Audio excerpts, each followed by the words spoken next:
Louvado seja nosso Senhor Jesus Cristo.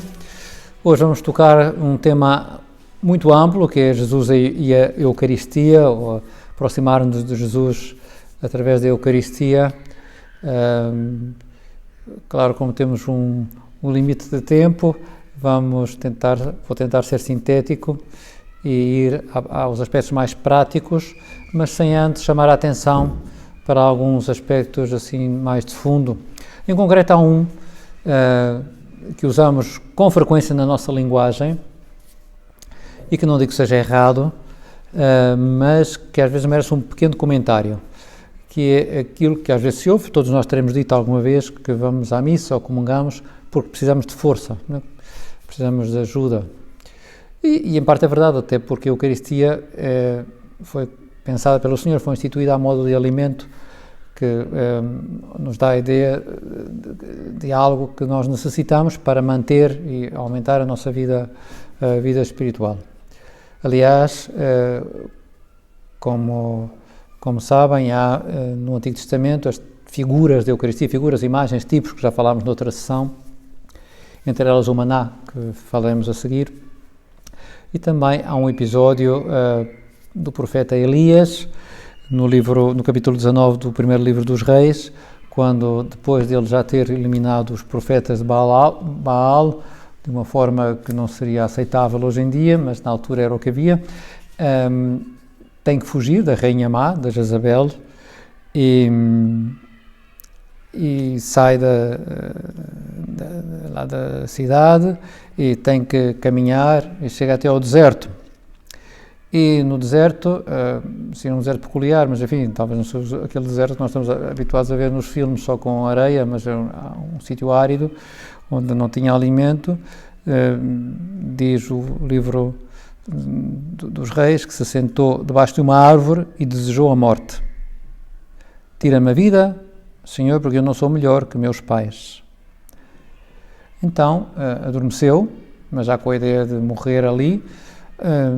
Há um anjo que o acorda e disse-lhe: levanta-te e come. Elias abriu os olhos e viu bem perto da cabeça um pão cozido sobre pedras quentes e uma jarra de água. Comeu, bebeu e deitou-se outra vez. Mas o anjo de Javé tocou-o de novo e disse-lhe: levanta-te e come, pois o caminho é superior às tuas forças. Elias levantou-se, comeu, bebeu e, sustentado pela comida, caminhou 40 dias e 40 noites até ao Horeb, a montanha de Deus. Pois este pão do anjo, como também o maná, repito, que já falaremos a seguir, é uma imagem, uma figura da Eucaristia, que é verdade, a Eucaristia conforta-nos.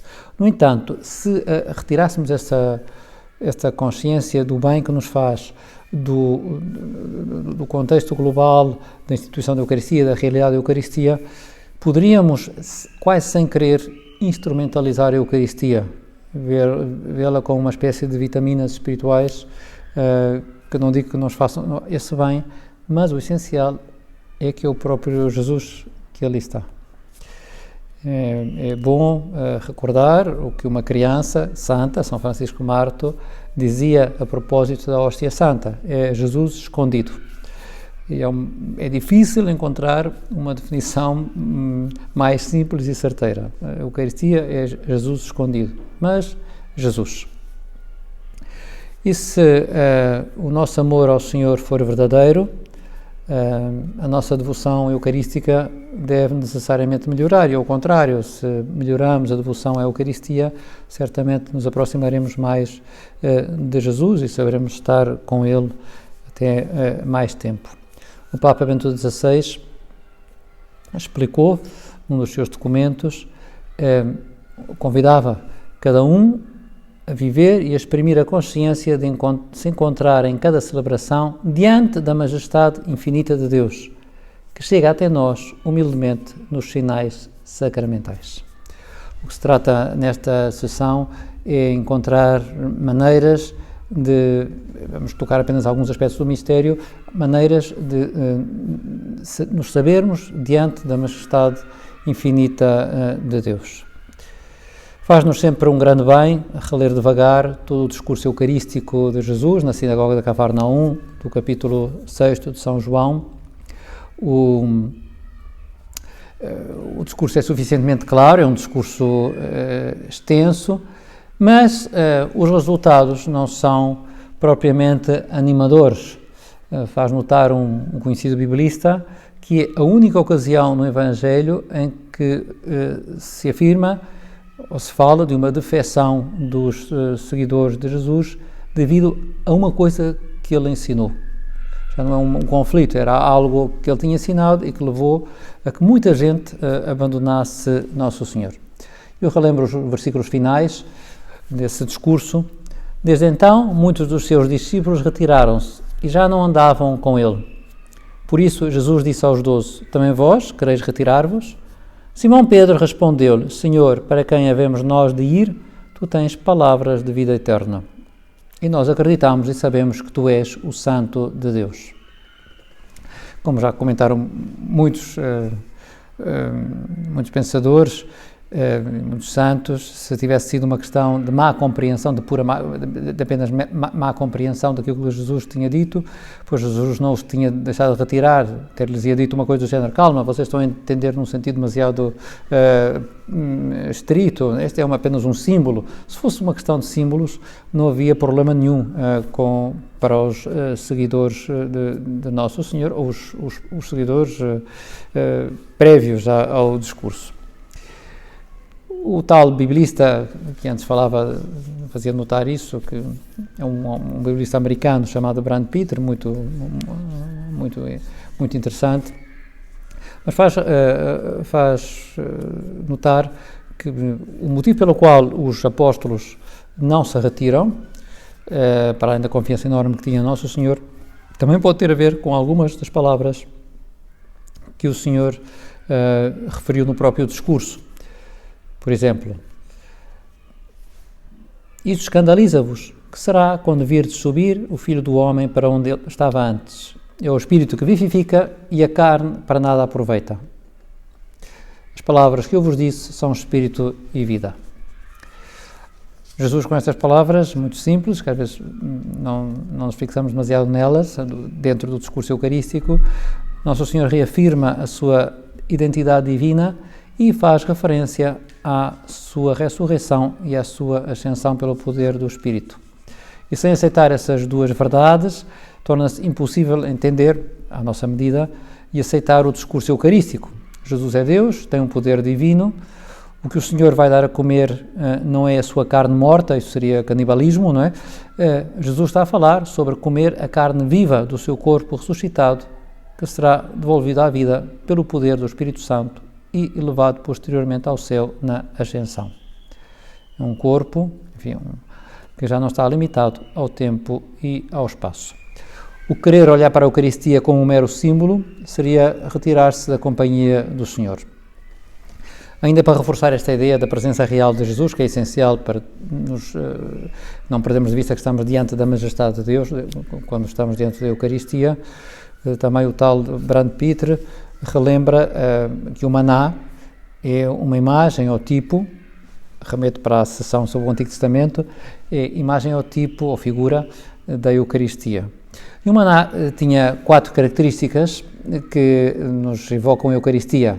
Era milagroso, aparecia por uma intervenção particular de Deus, caía do céu, não é, todos os dias, ou 6 dias à semana, e portanto, se o símbolo, ou melhor dito, se o maná, ou o tipo, ou a figura é inferior à realidade para a qual aponta, se o maná é milagroso e a Eucaristia fosse apenas um símbolo, havia uma contradição. A Eucaristia tem que ser igualmente milagrosa, ou mais milagrosa ainda, como é o caso. Depois, essa existência diária do maná estava associada a um outro milagre, que era o das codornizes, que apareciam ao final do dia. E deste modo, o povo tinha também carne para comer. E é interessante esta associação, porque o Senhor falará do verdadeiro pão e da sua carne que dará a comer. A união entre o pão e a carne já estão presentes no maná. Depois o maná devia ser guardado na Arca da Aliança, né? Uma parte pequenina devia ser guardada na Arca da Aliança, junto com a tábua dos 10 mandamentos e a vara de Arão, também como lembrança da bondade e da fidelidade de Deus. Não era só milagroso, como também sagrado. O mesmo acontece com a Eucaristia, é milagroso e é sagrada e deve ser tratada com toda a reverência. Por isso guardamos, reservamos o Senhor no sacrário e prestamos-lhe toda a nossa reverência e adoração. E por fim, o livro do Êxodo transmite-nos o sabor do maná, que era como um bolo com mel. Eu acho que todos teríamos curiosidade em provar o maná, mas enfim, acho que não vai ser nesta vida. E porquê é que tinha este sabor? Porque na terra prometida para onde se encaminhava o povo e onde acabou por entrar, correria leite e mel, de acordo com as promessas divinas. E o maná realmente cessou no momento em que eles entraram, guiados por Josué, na terra prometida. Portanto, o sabor do maná antecipava e anunciava os atrativos alimentos que esperavam ao povo depois de tomar posse da terra prometida. E, analogamente, a Eucaristia antecipa de forma sacramental a união com Cristo no céu, dá-nos um gosto antecipado da desejada união alegre com Cristo. Então, estas breves observações aproximam-nos um pouco mais do que a Eucaristia. Eu, para não demorar muito nesta sessão, vou remeter para uma série de textos do magistério mais ou menos recente que falam da Eucaristia. Entre eles está, por exemplo, o Credo do Povo de Deus, do Papa São Paulo VI, que nos foi entregue em 1968, em que o Papa Paulo VI, já digo, o texto é mais amplo, mas eu só leio a primeira parte. Cremos que, como o pão e o vinho consagrados pelo Senhor na última ceia se converteram no seu corpo e sangue, que iam ser oferecidos por nós na cruz, há uma antecipação na última ceia, assim também o pão e o vinho consagrados pelo sacerdote se convertem no corpo e sangue de Cristo glorioso, que está no céu. E cremos que a misteriosa presença do Senhor debaixo daquelas espécies que continuam a aparecer aos nossos sentidos do mesmo modo que antes, é uma presença verdadeira, real e substancial. Os sentidos continuam a ver o pão, os olhos veem o pão, o gosto sente o sabor do pão ou do vinho, etc. Mas é Jesus que está escondido. Também nesse mesmo documento, o Papa Paulo VI recordava a famosa palavra transubstanciação, que é a transformação de toda a substância do pão e do vinho no corpo e sangue de Cristo, mas para isso eu remeto para o documento e para o Catecismo da Igreja, que explica melhor este conceito e que nos permite entender um bocadinho melhor o milagre que é a Eucaristia. Mas dizia que, para além deste texto do Papa Paulo VI, aconselho os números do Catecismo da Igreja Católica, 1373 a 1398, que falam sobre a Eucaristia, a encíclica do Papa São João Paulo II, a Igreja Viva da Eucaristia, é a última encíclica escrita sobre esta realidade, e depois também a exortação apostólica de Bento XVI, o Sacramento da Caridade. Tem coisas muito interessantes sobre a Eucaristia e vale a pena ler. Portanto, mas para além deste esforço intelectual para aproximar-se desta realidade, temos mais consciência de estar diante da majestade de Deus, portanto, e estar Jesus com o seu corpo, o seu sangue, a alma, a sua divindade. Eu queria só fazer aqui um parênteses, depois já prossigo. Há vezes pessoas que dizem, e com razão, que podem rezar em qualquer sítio e Deus está em todas as partes, etc. É verdade, número um, mas a humanidade santíssima de Jesus, ou Jesus na sua humanidade santíssima, não está presente em todas as partes, está presente no céu, está presente na Eucaristia. Portanto, podíamos dizer um extra da presença de Deus, sobretudo se quisermos ter consciência que estamos diante de Jesus na sua humanidade santíssima, quando estamos diante da Eucaristia. Como já disse antes, é muito importante, para além deste esforço intelectual, também procurarmos aproximar da Eucaristia com a vida. Numa entrevista que fizeram ao então Cardeal Ratzinger, na altura prefeito da Congregação para a Doutrina da Fé, num destes livros de entrevistas do Peter Zewald, perguntaram-lhe como é que ele vive a ação de graças, o que é que se deve fazer depois de receber Jesus na Eucaristia. E ele dizia que logo após a comunhão eucarística devíamos procurar a visão de Cristo. Esta é a expressão que ele usa, portanto é a consciência de que Jesus está aqui connosco. E acrescentava que há orações que favorecem essa consciência, ao próprio raciocínio da pessoa, ou mesmo a fechar os olhos e dizer: Jesus, eu acredito que estás em mim, o mesmo que, que fez o milagre da multiplicação dos peixes que acabo de ler no Evangelho, é o mesmo que está agora em mim. Portanto, há exercícios de fé que podemos fazer e que nos facilitam tomar essa consciência. Mas além disso há outras orações, por exemplo, a alma de Cristo, Santo Inácio é fantástico para reforçar essa consciência, o próprio hino eucarístico de São Tomás de Aquino, o Adoro-te devoto, Adoro-te com devoção, Deus escondido, também ajuda, mas há outras muitas orações. Como é que pode um cristão, com verdadeira fé na presença real do Senhor, cultivar a devoção à Eucaristia? Eu pensava em situações privilegiadas, passamos a um aspecto um pouco mais prático, como dizia antes, os momentos imediatos à comunhão eucarística, que vai sendo preparada durante toda a missa para esse momento de encontro pessoal com Jesus, a adoração diante da hóstia santa exposta na custódia, é um grande recurso para aumentar a fé na Eucaristia, e também as visitas ao Santíssimo Sacramento. Isto podemos aprender também com muitos santos. Podem ser visitas breves ou podem ser mais demoradas, mas mesmo uma visita breve é um grande recurso. Vamos ver cada um destes aspectos. Sobre a comunhão eucarística, já recordei o precioso conselho do cardeal Ratzinger, mas a verdade é que muita gente não sabe, sobretudo as crianças, perguntam: e o que é que eu faço depois de comungar? Volto para o meu lugar e quê? O que é que faço a seguir?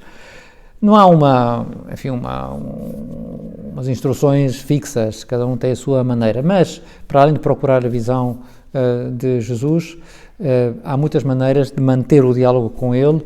Há quem elabore um pequeno guião com frases jaculatórias para repetir ao Senhor, ou também um elenco de motivos de agradecimento ou petições que vão sendo atualizadas. Santa Teresa de Ávila dizia que era o melhor momento para negociar com Jesus, entenda-se, para lhe pedir coisas. Também é a melhor altura para dizer a Nosso Senhor que o amamos, que queremos estar com Ele, etc. Uma maneira eficaz de proteger este tempo é combinamos com Nosso Senhor quanto tempo é que pensamos dedicar à Eucaristia. Tradicionalmente fala-se 10, 15 minutos, a ação de graças, 10, 15 minutos, é o que entendermos, mas é o tempo que se calcula, mais ou menos, que dura a presença real de Jesus, a presença real, o seu corpo, sangue, alma e divindade do nosso interior, até que se consomem, se destroem, digamos, as espécies eucarísticas, e então ficará a presença do Senhor já mais espiritual, apenas. Um sacerdote contemporâneo, o padre Stefano Manelli, escreveu um livrinho chamado Jesus, Nosso Amor Eucarístico, e tem conselhos preciosos, com testemunhos de vários santos sobre como lidavam com o Senhor na comunhão eucarística, na ação de graças. Ajuda muito, dá muitas pistas. O segundo elemento seria a adoração silenciosa diante da hóstia santa exposta sobre o altar, que é um recurso valioso. Eu lembro-me na noite do dia principal da Jornada Mundial da Juventude de 2005 em Marienfeld, na Alemanha, em Colónia, houve uma adoração eucarística e lembro-me daquele silêncio prolongado, o silêncio de 1 milhão de jovens, o silêncio de 1 milhão de jovens, uma coisa impressionante, ao qual o Papa Bento XVI depois ao longo desse ano se foi referindo em diversas ocasiões. E depois, na sequência, não sei se diretamente ligado com esse momento ou não, exortava, recomendo vivamente aos pastores da Igreja e ao povo de Deus a prática da adoração eucarística, tanto pessoal como comunitária. Dizia, por exemplo, que numa paróquia eu convidava as próprias paróquias e demais grupos eclesiais a promoverem momentos de adoração comunitária. Eu penso que todos os que já estivemos diante do Santíssimo exposto temos a experiência do bem que nos faz, dá uma maior facilidade para dialogar com o Nosso Senhor, a sua presença é mais viva e acho que vale a pena que todas as pessoas tenham essa experiência, a experiência de estar por si sós, não porque os outros dizem, mas estar ali diante do Santíssimo, num ambiente de silêncio, contemplativo. Também às vezes pode haver alguma oração mais de fundo, mas ajuda muito, muito que todos possam fazer essa experiência pessoal. E depois, outra prática comum na Igreja é a visita ao Santíssimo Sacramento, presente no Sacrário. É uma espécie de ir cumprimentar Jesus. Podemos fazê-lo sempre na mesma igreja, podemos ir variando. Também ter um bocadinho de flexibilidade, e quando passamos por uma igreja que não conhecemos, não entramos, e está a igreja aberta, que tenhamos também o gosto de entrar e cumprimentar Nosso Senhor. Sei lá, é como se encontrássemos uma pessoa querida num sítio onde ela não esperava encontrar-se connosco, não é? É sempre uma surpresa. Claro, que Jesus, não sei se pode falar de surpresa, mas temos que seguir estes critérios humanos. De certeza que Jesus vai ficar contente se eu entro para lhe dizer que gosto dele, ou para lhe pedir ajuda, ou para fazer um ato de fé, que tenho a certeza que está lá. E mesmo, lembro de São José Maria, que recomendava, e tantas outras pessoas que às vezes tantos outros santos, que às vezes não podemos entrar porque a igreja está fechada, ou porque vamos de carro, ou porque podemos fazer uma visita espiritual. Senhor, eu creio que estás nessa igreja, né? que agora não posso entrar, porque vou com pressa, ou que a igreja está fechada, mas creio que estás aí. Que não passemos por uma igreja limitando-nos a ver o edifício externo, que pode ser bonito ou não, mas lembrar-nos de quem é que está lá na igreja. Também nesse livro que antes referia do Padre Manelli, propõe-nos testemunhos bem simples e concretos de santos que faziam visitas e até às vezes tinham algum número de visitas determinado. O São Maximiliano Kolbe, que nos tempos de estudante fazia 10 visitas diárias, ou o São Francisco de Borja, que fazia 7, ou para irmos para uns números talvez que para nós sejam mais possíveis, São João Bosco exortava a que não se deixasse de fazer pelo menos uma visita diária, né? Não omitais nunca a visita ao Santíssimo Sacramento, ainda que seja muito breve, mas contanto que seja constante. Também São José Maria Escrivá, num dos seus pontos do caminho, dizia: não abandones a visita ao Santíssimo. Depois da oração vocal, que tenhas por costume, conta a Jesus realmente presente no sacrário as preocupações do dia e terás luzes e ânimo para a tua vida de cristão. Pois, o que é que se faz quando a pessoa entra numa igreja e quer cumprimentar Nosso Senhor? Faz o que quiser, desde que seja uma visita. Há pessoas que rezam a chamada estação, Pai Nosso, Ave Maria, Glória, com aquela jaculatória, graças e louvores tem todo um momento ao Santíssimo e Diviníssimo Sacramento, mas enfim, há milhares de recursos, cada um terá os seus, e até é bom ter uma certa espontaneidade nessas visitas. Mas o interessante é ter o desejo de querer visitar Nosso Senhor, ir ter com Ele. Claro que aqui um elemento fundamental para esse encontro com o Senhor é a própria missa, até porque a comunhão, como explica o Papa Bento XVI, naquele documento que antes que me referi, a exortação apostólica, o sacramento da caridade, comungar é também adorar, né? É também adorar a Nosso Senhor. E assim combatemos a tal instrumentalização que se poderia insinuar. Por fim, peço desculpa por demorar um bocadinho mais neste vídeo, mas é a Eucaristia que é central na relação com Jesus.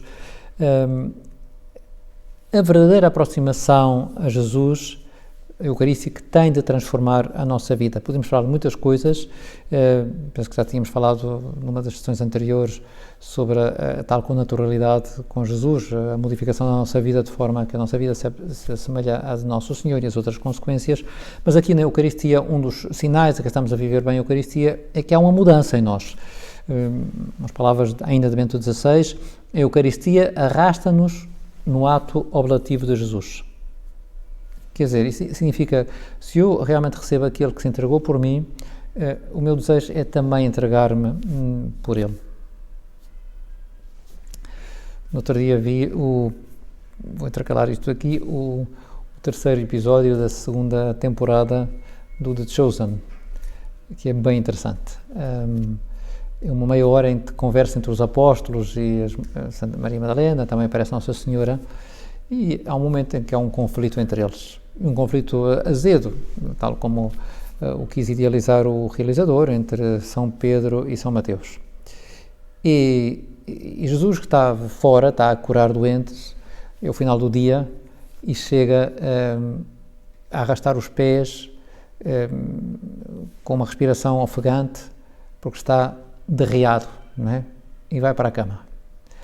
E tem que se deitar, não é?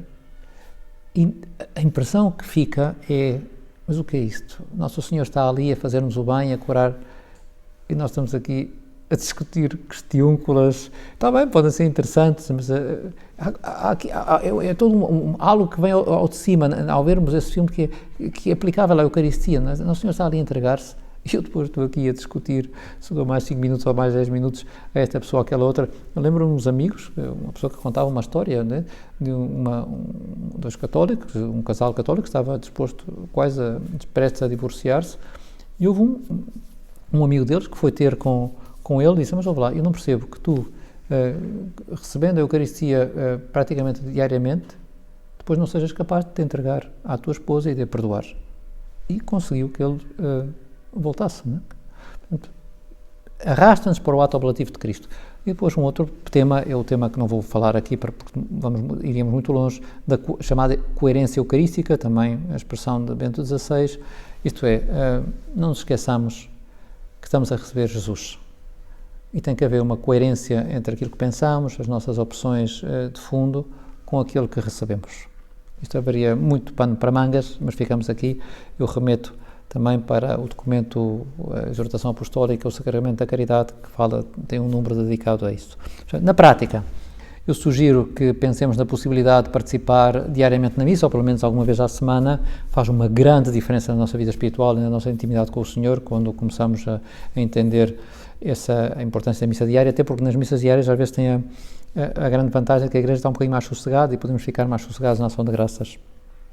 A hora santa, ou um tempo diante do Santíssimo exposto, era bom também que conseguíssemos fazer, e a visita ao Santíssimo, eu acho que mesmo fisicamente é possível. Talvez nesses tempos de pandemia, que está algumas igrejas fechadas, pode ser mais difícil, mas vale mesmo a pena, porque tudo isso ajuda a ter consciência de estar diante do Nosso Senhor e, sobretudo, recebemos umas graças que de outra forma não recebemos. A sua presença é de uma eficácia extraordinária na nossa vida e fará crescer, com a sua ajuda, não é, a nossa intimidade com Ele.